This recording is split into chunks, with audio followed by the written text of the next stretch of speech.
മഴ കുറഞ്ഞിട്ടുണ്ടെങ്കിലും പത്തനംതിട്ടയിൽ ജാഗ്രത തുടരുകയാണ്. ആറന്മുളയിൽ നിന്നും ശ്രീജി എസ് ശ്രീധർ തയ്യാറാക്കിയ റിപ്പോർട്ടിലേക്ക്. അനന്തു, ജില്ല അതീവ ജാഗ്രതയിൽ തുടരുമ്പോഴും മഴ മാറി നിൽക്കുന്നത് എന്നത് വലിയ ആശ്വാസകരമായ കാര്യം തന്നെയാണ്.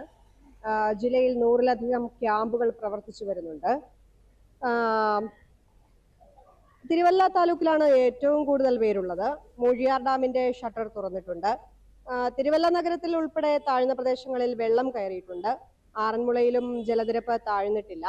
മാലക്കര ഭാഗത്ത് പമ്പ കര കവിഞ്ഞ് ഒഴുകുന്നുണ്ട്. പമ്പ ത്രിവേണിയിലും ശക്തമായ ഒഴുക്കാണ് ഉള്ളത്.